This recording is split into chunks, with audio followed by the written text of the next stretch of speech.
నమః శివాయ. ఈ వీడియో కనుక మీకు నచ్చినట్లయితే సబ్స్క్రైబ్ చేయండి, లైక్ చేయండి, షేర్ చేయండి, కామెంట్ కూడా చేయండి, గంట కొట్టండి ప్లీజ్.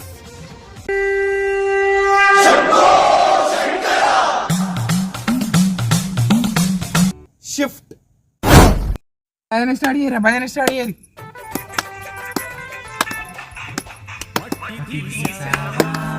మట్టి బొమ్మను చేసావా, ప్రాణం పోసావా, శివయ్య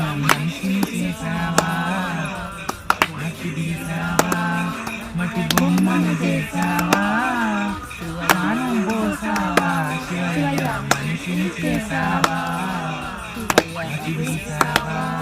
వాడమ్మా. నమో శివాయ, నమో శివాయ, ఓం నమో శివాయ. నమః శివాయ, నమః శివాయ, ఓం నమః శివాయ. నమో శివాయ, నమో శివాయ, ఓం నమో శివాయ. నమః శివాయ, నమః శివాయ, ఓం నమః శివాయ. ఇప్పుడు నేను మీకు ఒక శివుని గురించి ఒక కథ చెప్పబోతున్నా. అదేంటంటే, ఒక సమయంలో ప్రతి ఒక్కరూ కోరుకునేది ఒకటి యవ్వనం. అందులో దేవతలు కూడా కోరుకున్నారు.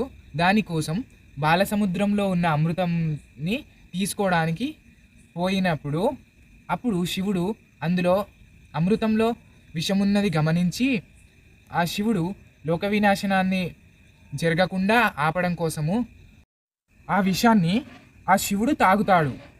అది కడుపులోకి చేరకుండా ఉండడం కోసము శివుడు గొంతులో ఆ విషాన్ని బిగబడతాడు. దానికోసము పార్వతీదేవి కూడా సహాయం చేస్తుంది. ఆ విషము గుండె సైడ్కు వెళ్లకుండా ఆపడం కోసము కొంత సహాయపడుతుంది. దానివల్ల వచ్చిన పేరే మన శివునికి నీలకంఠుడు అని ఒక పేరు అనేది వచ్చింది. నేను డైలాగ్ చెప్తాను, చెప్పు. అందరి దేవుళ్ళు మనయే, గొప్ప దేవుడే శివయ్య. సుక్కచ్చింది, మొక్కుకోరి. హర హర మహాదేవ, శంభో శంకర, హర హర మహాదేవ, శంభో శంకర.